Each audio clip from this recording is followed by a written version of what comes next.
introduce. Yeah. So let me hello. first start. Yeah.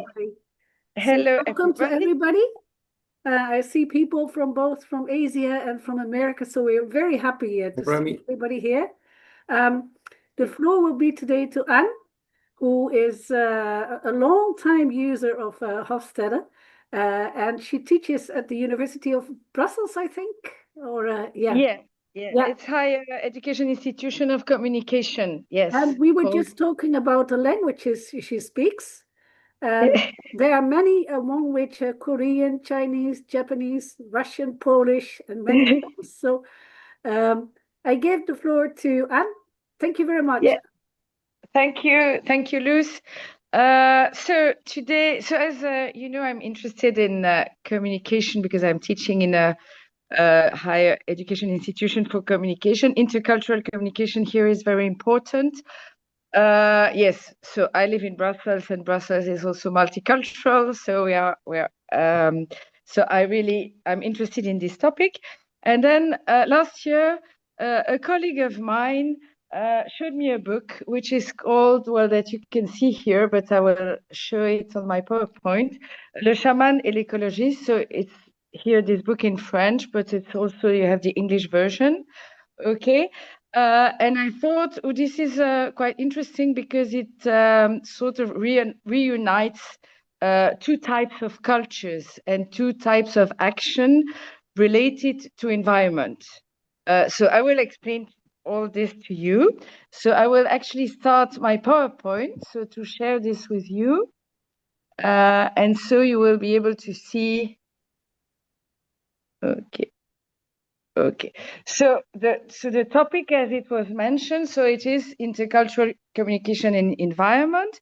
I read this book, The Shaman and the Ecologist, and then I tried by reading the book, because I saw that there were two different views. I tried to apply Hofstede dimensions, so on the content of this book. And so I did a sort of analysis with Hofstede dimension. And I would like to share this with you, and I would like to have your feedback about this, and maybe you can challenge me, or you can add actually some elements to this. It's just my first analysis, and so I would like to have your comments and your feedback. Okay, but first, the notions. So shaman, so is a spiritual leader, which is who is actually mostly working in the south, in indigenous cultures. And ecologists are scientists who study ecosystem and who study on a more scientific way. So we have actually two types of people, one who works with traditional methods, and another person who works more with a scientific approach. And actually, the issue in the book is the deforestation of Amazon forest and also Fiji, but I will probably mostly speak about Amazon. And so the deforestation is so a big environmental problem today. So it's a climate issue. So we have tropical forests, and so trees disappear. Because of agriculture, because of logging, infrastructure, and so on. And so it has a lot of impacts on climate, on biodiversity loss, soil degradation, so as you can see here. And there is also a lot of economic pressure because, yes, government and people want to expand agriculture, want to sell the wood and so on. And so this is actually an issue that the North and the South want to deal with, and want to, how would I say, they want to try and help with environment related to this issue. Okay, so the views of the global North, so the northern country. First, actually, this there was technological progress, and in the 20th century, we were actually focusing on economy, and we didn't think a lot about climate change. But then in the 21st century, so even in the North, we started to think about the damage that, our economic development brought. And so we had to deal with issue with environment and so on. Okay, and so in the North, we developed more scientific approach with ecologists and with also scientists who wants to reforest instead of to deal with the problem of deforestation. Whereas we have the views of the South, which is where you have the shamans, as we said, and you have more traditional approach and people who are actually closer to nature, who live in those countries and who want to preserve nature with their traditions, with knowing where trees are important, trying to preserve and helping communities to preserve those trees and nature.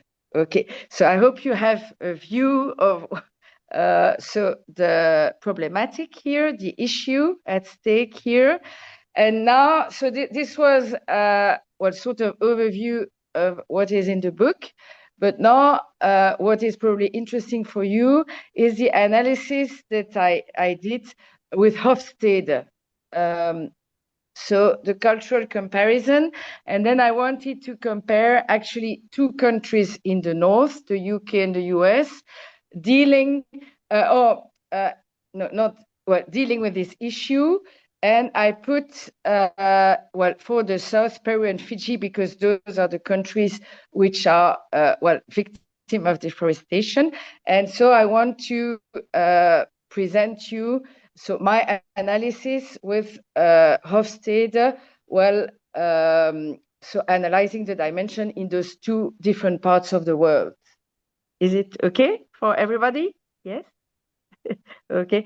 All right.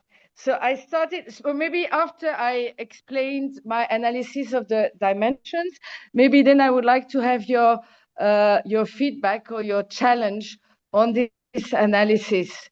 And then I have some other discussion questions. So in the UK-US, so you have a more moderate power distance, which means that dealing with deforestation, there will be a more participatory approach. So people will actually speak at different levels in order to deal with a technological scientific approach and to help with the reforestation. Whereas in Peru and Fiji, you have greater power distance. And so it means that, there is a big influence of the shaman, so which is the leader or the indigenous, the local leader. And people will tend to listen to the shaman and to listen to what he says about this deforestation and what the actions they have to do. So this is a first view which is different, but the idea is that we try and reconcile, or we not exactly reconcile, but we can have a dialogue between the two different visions. Okay, so this is the first one. So I will expose the six, and then it is your turn to speak. The second dimension, individualism, collectivism. So in the North, it is more individualist, and so the responsibility of the action lies more on individual groups, on campaigns, but usually at more individual level and individual actions. Whereas in the South, it's more collectivist cultures, and so they would work more as a group, as a community, in order to help and so to deal with reforestation. So this is the second Hofstede dimension. Then we have the third, which is masculinity and femininity. So in the North, they, well, at least in the 20th century, they prioritize economic growth. But now, well, the North has also to deal with climate change sustainability. And so they also try to find solutions, but which are also interesting economically, and which, well, are also valued also on an individual level, whereas in the South, they focus more on cooperation, ecological balance, which would be more feminine values. Then uncertainty avoidance. So in the North, so there is moderate to low, or in the UK and US, uncertainty avoidance. So they would accept innovative solutions, so to the reforestation, whereas in Peru and Fiji, with a higher uncertainty avoidance, they would more rely on the traditional ecological knowledge to deal with the problem. And then long-term versus short-term orientation.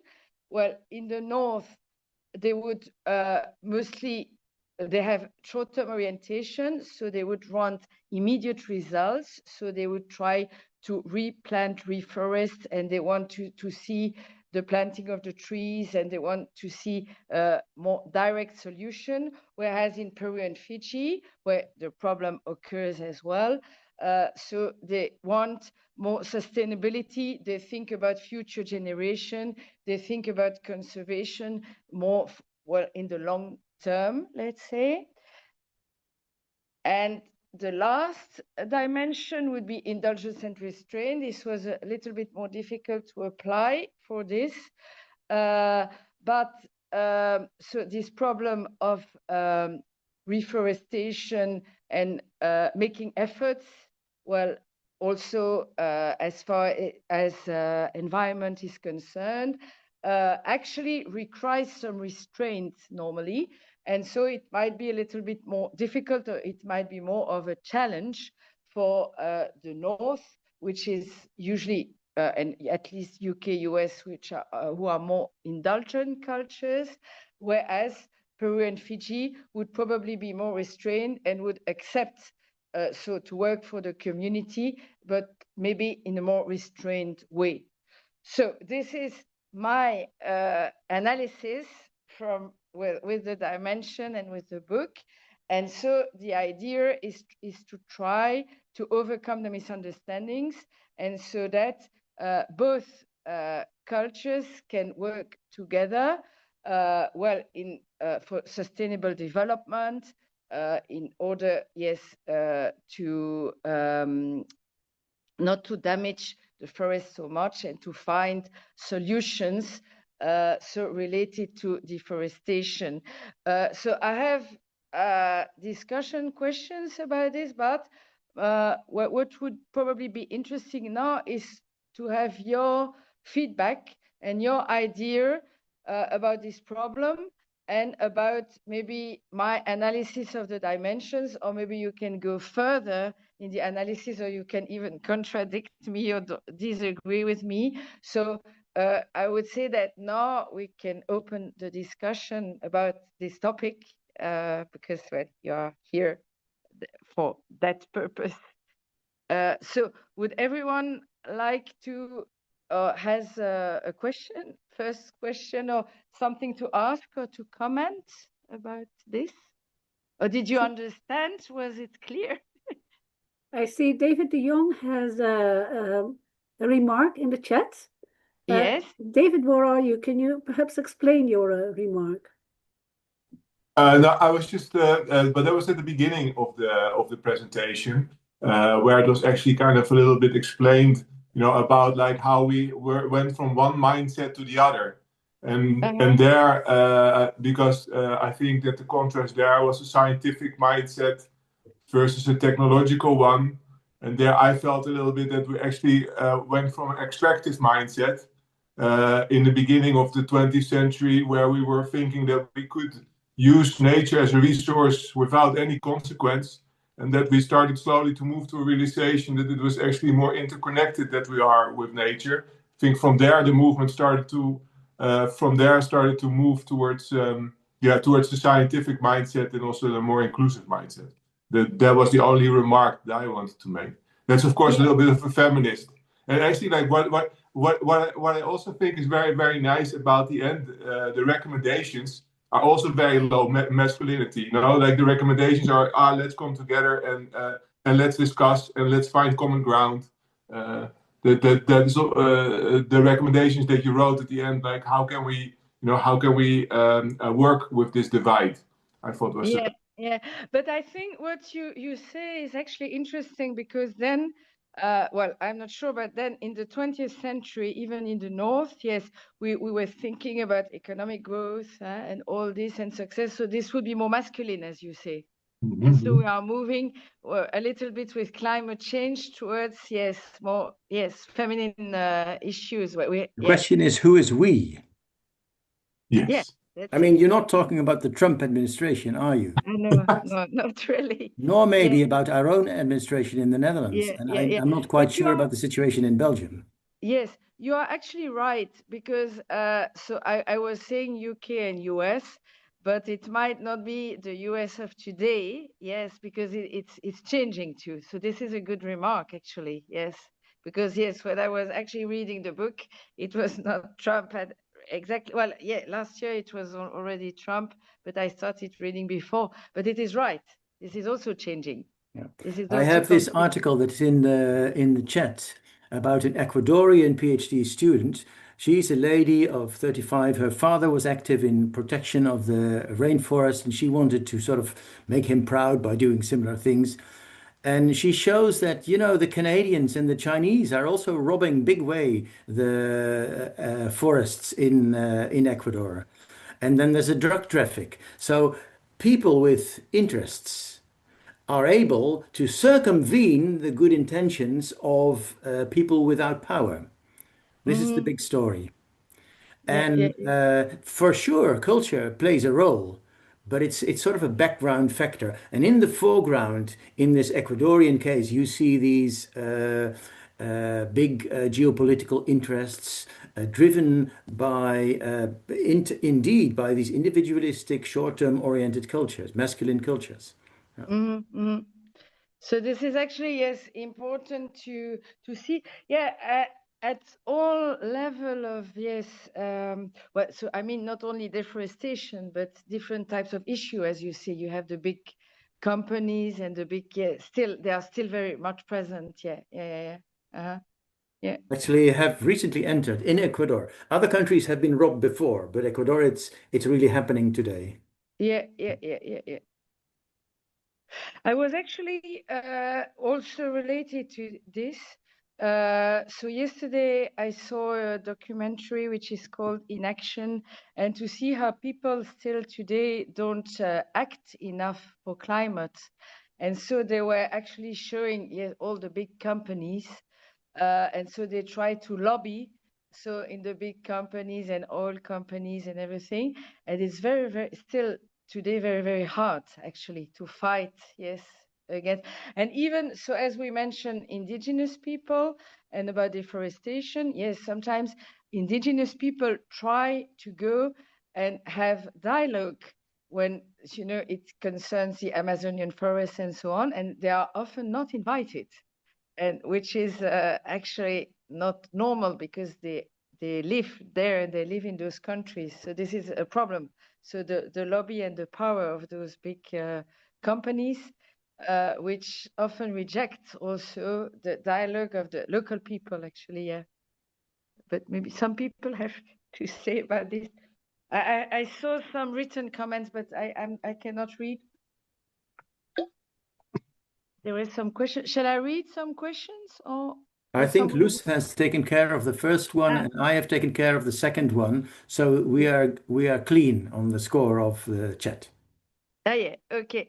So otherwise we can go to my discussion questions. So we answered everything.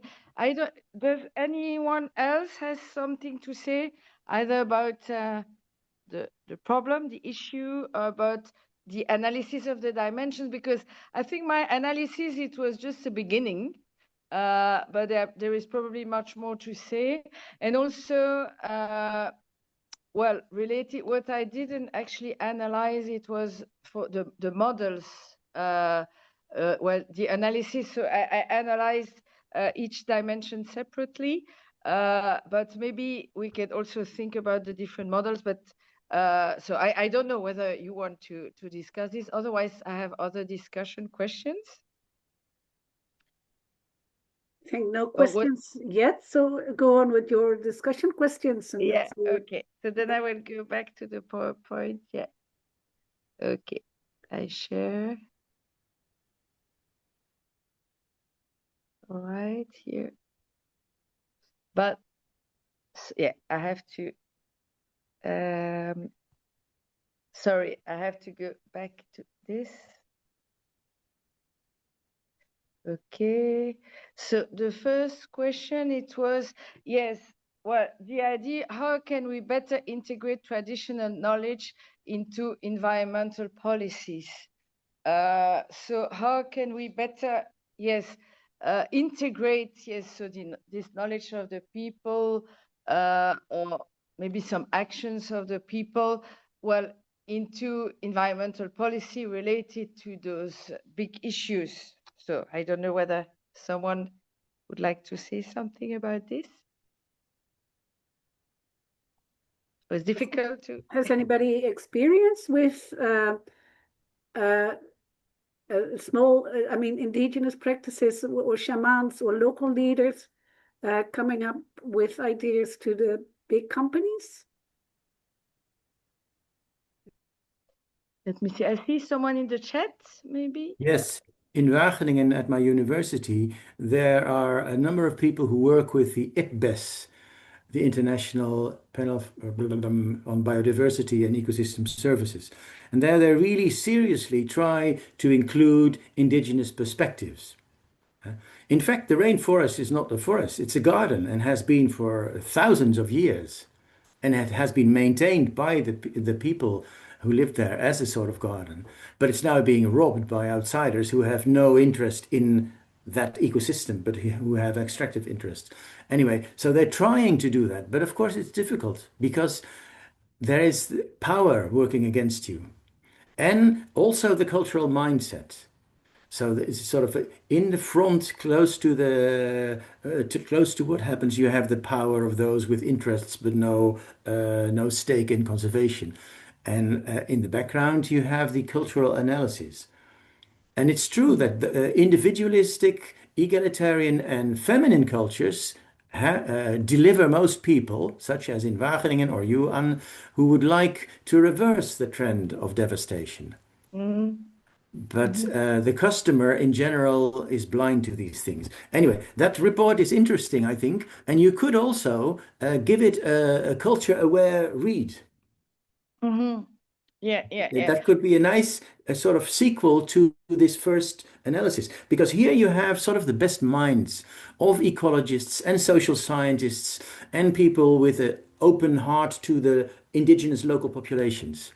Mm-hmm. What I know from the situation in Ecuador is there's a great complex of inferiority on the part of the indigenous peoples related to the mestizos that are sort of Spanish influenced.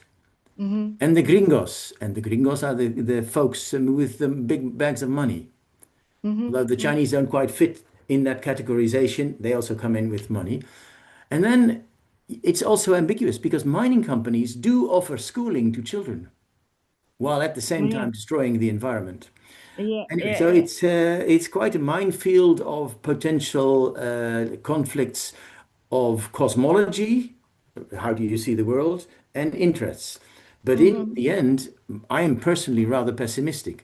I think most will have to be robbed before we stop. There's a frenzy of robbing, and Homo sapiens has been doing that for the last 20,000 years with a lot of gusto. We exterminated lots of the rest of living creatures, and we're still at it. But okay, this is a very big picture, and I think it's very worthwhile to do this kind of analysis and get a better understanding. Also, you have to make changes step by step, step by little step. Yeah. Sorry for taking so much time. I see two remarks. It's One is interesting. Someone else? But I was actually thinking as well. So today, and it's also when I saw the documentary yesterday. Well, a lot of people don't care because, well, no, I should not say that, but some people don't care because they don't see the immediate effect of climate change and so on, or maybe some do. Or it's only when people really realize what happens that they start doing something. But so this is actually a hard issue, so that people will wake up when they will be really in trouble or whatever. Well, this is just some kind of comment that I had listening to you, but so we can give the floor to other people here. Yeah. I see here a remark by Nkabele. A lot of discussions in universities are involved in these studies, but it's one-sided, beneficial to the elites and the wealthy. Nkabele, can you explain a bit on how we can change this, how we can make a bigger platform for the people who really need it? Can I just say thank you so much for this, for the presentation. I think it's such a minefield. I actually agree that it's extremely difficult. We engage sometimes in the women's discussions. I've got this African, studies people, and sometimes even those people who are African religion, because they are so much in touch with the understanding of the indigenous plants and all that. And one day we're having a presentation from one university in Cape Town, and they had been doing a lot of studies, we know that, in the Northwest, looking at indigenous plants, healing plants. And then we ask a question, have we gone back to that community? They never go back. I mean, a typical example here, we've got Hoodia plant. I think we know about it. This is an appetite suppressant in the Karoo. The Chinese, like they planted it, and let me say they not planted it, they uprooted it, had a lot of it. It's sold now at such a huge amount in China, and is sold in most pharmaceuticals company here. There's Devil's Claw as well, which is all over, and its package is sold all over from Botswana and all that. So I think when we come back to the shamans, or what you call traditional healers or whatever, they're also so disenfranchised. And I think what we listen to most of the time, we listen to people who really like it's just commercial. We don't even have those authentic now that can really speak for anyone. But there are those who can speak for who knows what they're saying. But the whole thing is just so commercialized. The mining companies are running havoc. It was just an interesting case that was won by one community in the South Coast. And it was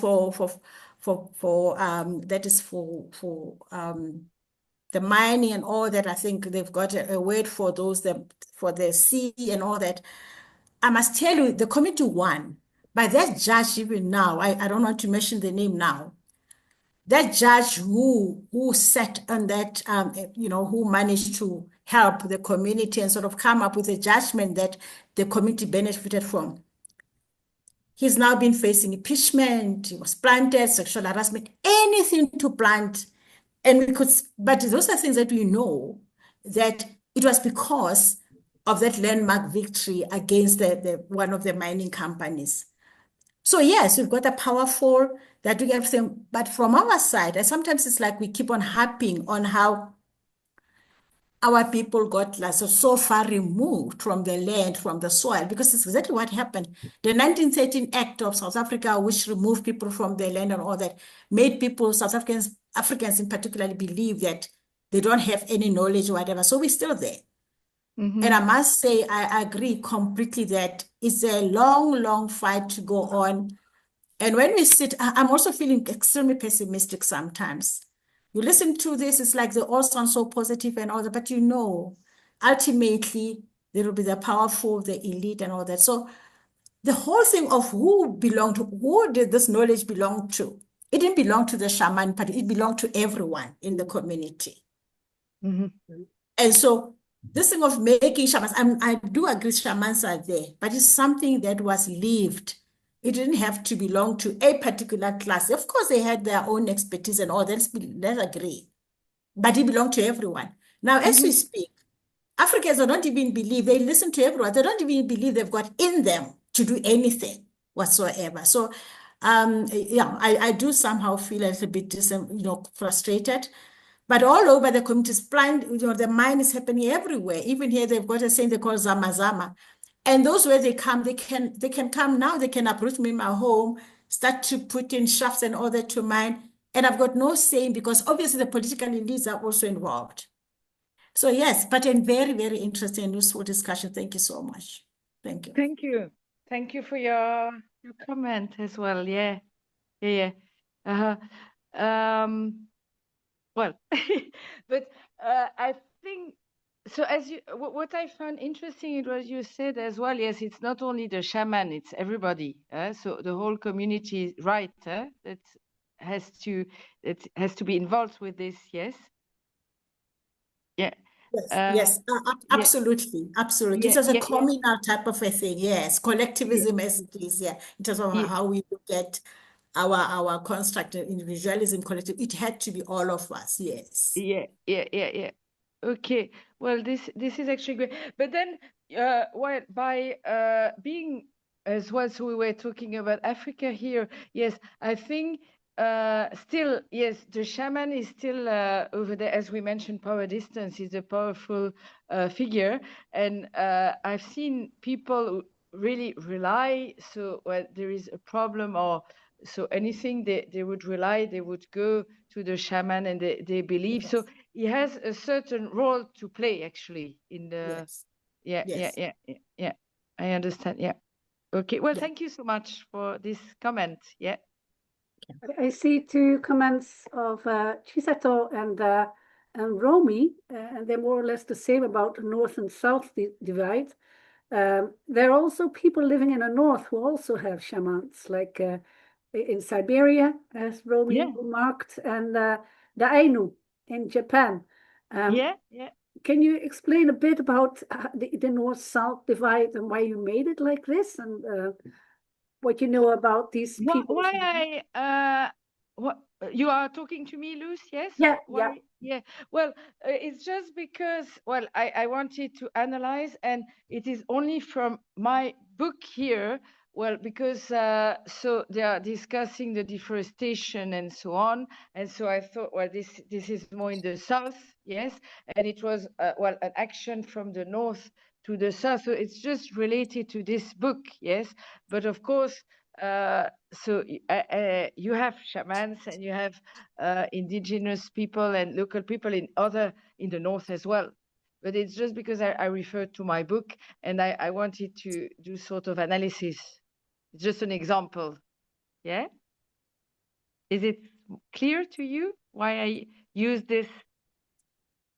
How would I say? Why I analyzed those two cultures? I think you are saying that you don't really mean that this does not happen in the north, but the book has the global north-south, which is kind of used often by European or North American authors, and you didn't mean to imply anything else. That's it. I just follow what the book was about, but I agree and I know that there are local cultures in the north as well. I think the material point, if I may, is that these shamans, they connect mythology and cosmology to the local ecological circumstances. Yes. And the extractive industries of the Northwest do not have such a role. There are no shamans telling us that, except some ecologists who are trying to do it. That's a kind of biosphere shamanism, but it has no power. I think that is our big problem.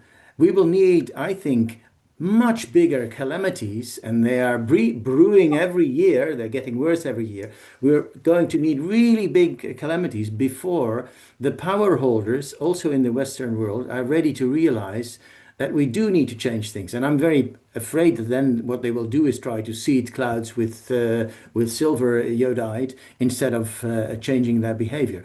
But you know, every little bit helps. Every one of us has a small role to play, and it's better to play that role than to be dejected. So yeah, I like what you're doing. You're talking about this in classes.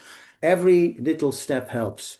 David was saying that we need maybe to take the regenerative approach. Yes, we do. And many people know how to do this, many industries all around the world. But we also need to activate ourselves politically because businesses, if there are no rules to help them or force them, if there are no subsidies and prohibitions, they won't do it. Even if they try, they get penalized for it. And the businesses that pollute get rewarded. This is still the status quo. So every one of us also has a political role to play if we are serious about these things. And the idea is that, well, we can be shamans or we can be ecologists. So we have to work together in order to rebuild this. So it's not one side or the other. Well, we could have a different approach, but we have together to try and yes, work for the environment. So this was actually the idea here. Yeah. Is it all right? Yeah. Yeah. So yes, so you know, it was an analysis, sort of punctual analysis, but this main idea is that one actually, that and how to reconcile well, both visions, but we all have to do something, of course. Yeah. Shall I move on, or is there something else to say? Yeah, or maybe let me see. So from how can we promote more inclusive and equitable intercultural dialogue? So yes, how can we reconcile, or not exactly reconcile, but integrate the views so that we can work better together for the environment? But it may be a little bit related to the first one, but does someone has to say something, or otherwise we can move on to another question? Difficult to well, or maybe we've already said this. So yes. So shall I move on to the third question? I would like to say one thing about this. Intercultural dialogue always runs the risk of telling people who have power that they are not doing a good thing. This is sort of intrinsic to the intercultural perspective. That means it's always going to be subversive. It's always going to be difficult. You know how in old stories there used to be always a court jester who was the only person who could tell the truth to the king or the ruler because they had no power. So what you need is not for intercultural dialogue to be powerful, but to be a court jester and to be somehow able to play that role, which is very, very difficult. I quite agree. We need to promote, but you have to be to consider people like the Putin or Xi or Trump or any ruler. They don't like intercultural dialogue. That's people telling them what they are doing wrong and taking status and power away from them. They don't like it. So you have to be very careful about it. And of course, art and art forms and literature are ways to be the court jester. So yeah, it's important, but it's never going to be easy. That's my idea about it. So yes, it's a hard role to play, but it's important, as you say. Okay. Thank you for this. Okay, you need a listening space without judgment. So this is, I'm just reading a comment here. Yeah. So in this respect, I don't know, Jane, I read your remark on LinkedIn about activating more the diversity, what was it, the ERG groups? Because they know in the big companies how to activate the people of their own group. Can you hear me, Jane? Because you can explain it better than I can. Oh, I see. Oh, hi there, Luce. Hi, everybody. How I think I was mentioning. Yeah. That was actually a kind of a newsletter thing that I wrote, which comes from employee resource groups that connect to the different communities and populations within the company, how they were activated to drive business results. And so the problem is, they're kind of in plain sight in these companies, but they don't always get activated, and they're not necessarily asked to communicate and inform some of those decisions. And so, yeah. Can we use the same idea for this issue, environmental issues? It could be. Yeah, I think so. Depending on who you're trying to work with and what communities you're trying to reach. I think what I was writing about there was more from a corporate perspective, but absolutely in these companies, you have all these different communities of people, different cultural groups, different ethnic groups that care about these issues, right? Very deeply, actually. So. Thank you. So maybe I could show this one. Yes, maybe concrete examples, but well, maybe we have already mentioned some examples. So, well, you have other examples that you would like to share with us? So we already said, we mentioned a few. Oh, well, I will actually, because this question was more related to Hofstede as well. So how can the long-term orientation, influence the short-term, or how can we match actually both? So in relation to this problem. So we said that, yes, ecologists, so they want to reforest and to have results as quickly as possible, whereas, more traditional people think about the long term for the future generations and so on. So you want to discuss this issue? Or I think is it something interesting? I don't know if anybody has an idea about it, but I think it's an important question. Yeah, actually, maybe I could put it also, so the short-term perspective and long-term perspective, and also the fact that so some cultures are more individualistic, and we look at more individualistic solutions, whereas in other parts, so they work more as a community. So this is also a different approach to solve the problem, but I would like to have your idea about this. So long-term, short-term, or yes, individualistic or more collectivistic approach. But Luce, you said you had some ideas about long-term and short-term. You wanted to say something? I don't know. I have an example, and I think Gertjan van Reena may know more about this example. It's from the GTZ, where we worked, and this was in Egypt, and it's quite desert over there, and there's also a climate change. And the local people said these German engineers, they come in and they measure everything. They measure the soil, they measure the rain, they measure everything. And they said, the local people, why don't they come to us? Because we know how long the rain stays into the soil, how deep it goes, etc. So we asked the German engineers, and they said, that's true, but the climate is changing. And the German engineers claimed that the knowledge of the local people was outdated. So I'm very curious to hear people's ideas about it. Yeah, so this is a good remark. So they had the feeling that they had the new knowledge. Yeah. Yeah, that the circumstances had changed, and that the knowledge of the local Bedouin no longer keeping up with the changed circumstances of the climate change. It was getting drier, and then it was no longer so I'm just interested to hear, do local people update their knowledge, so to speak, or what can we do with this idea, with this remark? May I say something about this, more in a general way? It's what Gertjan Hofstede just mentioned already before. The stakes are so high take for instance, United States. They believe in exceptionalism. I guess you have heard about it, and it means that they think that they have the right to exploit the world.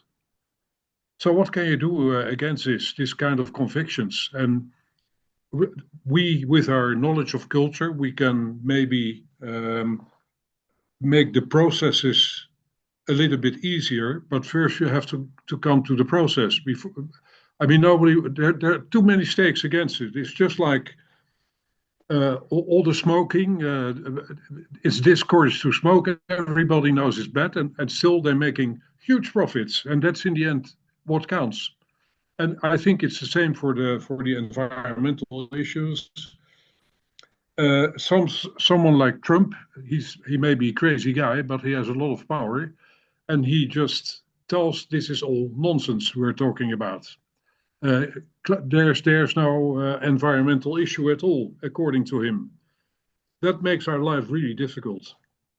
Mm-hmm. So for me, it's very hard to find the connection between let's say the interest of the huge problem of environmental change and what we can do about it as culture specialists. I happen to know a former anthropologist professor. He is in all kinds of committees here from the Netherlands, in international committees in the UN, and they do their thing here and there to try to limit the damage which is done to the environment, but it's almost in vain that they are doing it, because they have no power. They don't believe that. Let's say their approach is not matching, let's say, the Mr. Trump approach, that you can exploit the world. That is our big fight. I hope I'm a little bit clear, but. Mm-hmm. Yeah, to make Gert-Jan, to give a slightly more positive note, this is going to fail big way. It's already happening.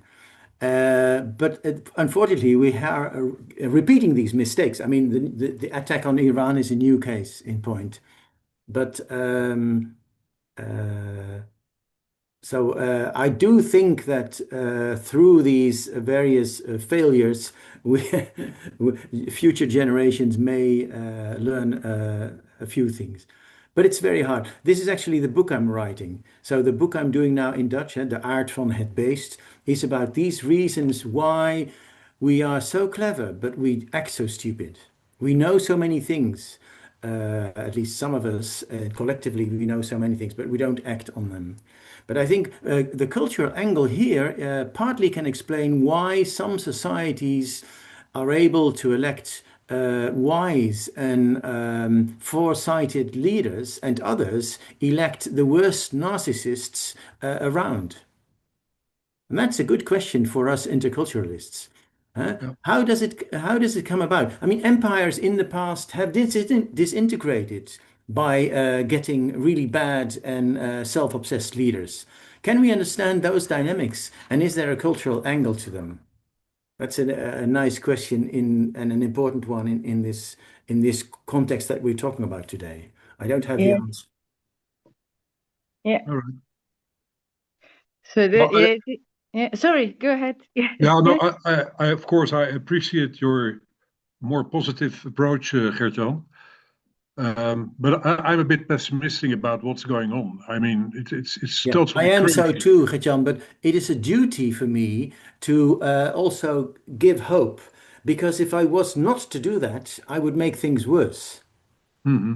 See, I don't want to give false hope, but I do want to say we can change the world for good, and we should actually. Okay. Mm-hmm. Well, thank you for your positive comment. Yeah. But then, yes, so you are writing this book here, Tian, about so the evolution into today's world, yes? It's a little bit like Yuval Harari, but then more on a cultural angle. He's a historian, I'm a biologist, and I know about culture. And it's also going to be much shorter. We'll see whether there is a publisher who wants to get it, to have it. I feel it's the first one, so we'll see. Yeah. But yes, but I was just well, when you were speaking, I was thinking, yes, why does this history? Yeah, so we see the damage in history, and then it repeats itself all the time. Yeah, but yeah, it's a strange phenomenon actually. But yeah, so this was also your point, right? Well, yes. I mean, you have Ibn Khaldun in the 14th century. He talked about sort of succession of failures of civilizations after 3 generations.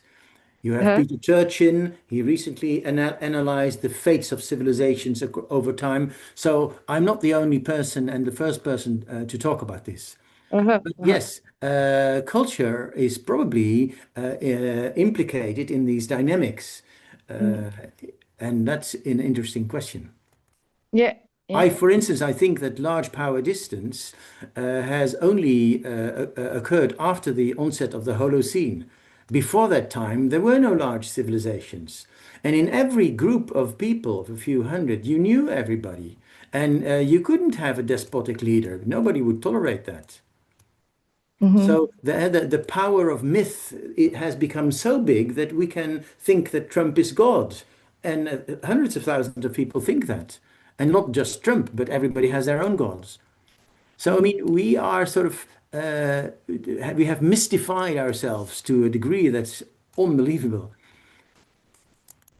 And so this is also difficult, more difficult for cultural dialogue, actually, if you have this attitude, isn't it? On the one hand, yes. On the other hand, no, because if you can tell a new story that resolves some conflicts in people's minds, then they can very quickly adhere to that story. So the story about universal human nature and specific cultures that keep groups afloat, and then some individual personal variation. These 3 levels of analysis of human life. This is a good story, I think. And this is a story that we tell here, those who work with the Hofstede work. And I have the experience that just yesterday I was having drinks with a Colombian, a Mexican, and a Polish girl, and who were telling me how their lives had changed after understanding the Hofstede work. I mean, so this is just a little good thing that you and me in this community can contribute.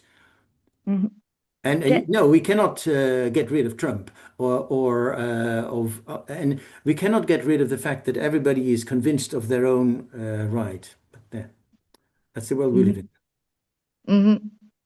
Thank you. Some final words, Anne, after your presentation. Anybody else who wants to contribute? Yeah, maybe finish the slide, Anna, and then we can see everybody. Yeah, but I think it was almost finished. Yes, different in social, but we already discussed. Okay, so those are the references. Well, but I thank you, and I thank you for bringing. Can you stop sharing, please? Yeah, stop sharing and so bringing more insights in all this. So I think it was interesting, and I learned as well myself a little bit more. I also received some interesting articles from someone who is not here, but I cannot say his name properly. Herb Royston. Herb Royston. Yes, Luz. Maybe you could share with everybody those articles, because I think they go a little bit more in depth also in this issue, and it's also similar problems. So maybe it could be interesting for people to read further. Yeah, okay. I will share the when I send the WeTransfer, I will share the link to that article and also to the other articles. Also, Romy mentioned some things from yes, that are also good. Yeah, and Gertjan also shared some. I will put them all in the WeTransfer so that people can follow up. Thank you so much. Yeah. For now, I'd like to thank you very much, for this. Yes, thank you for stepping forward, Anna. Yeah. Thank you. Yeah. Thank you. Yeah. It was thank you for your interesting. comment. Food for thought for the next weeks or months. I believe that, but I would really love many of you to do this kind of thing that we have, that Anna did, because it brings some new elements that are good for us. I think the next time in April, we'll come back to my article about the Hofstede dimensions that I have also drafted. And Lou said that there were also people who wanted me to compare the Hofstede work with Erin Meyer's culture map. that would be So we'll talk about these things in the next session. And I will also circulate, give it to Lou, and you can circulate the new version of that article. I'm working on it still, but recently I've been quite taken by my professorial duty, so it hasn't advanced so quickly. But it has changed and I think improved quite a bit since the last version that you people have read. Yeah, the next session, I will also say it in the email, will be on April 22 at 5 a.m. Japanese time. So that's 10 a.m. in the Netherlands, to allow people from East Asia to join at a time which is more convenient for them. I hope the book is done by then, and you can. I will be in Korea at that time, so oh, this is excellent! Yeah, so this is we good. switch every now and then. I'm sorry for the people in the US. You would have to get up very early, but there will also be times when we switch to US time zone. Yes, but you have the recordings, right? So yeah. It will be. I know quite some people in Japan are struggling with it because there are other models coming up. People have heard about the Minkoff research, so there will be many questions about it. If people want me to resend the recording of the previous one, I can always do so. So, yeah.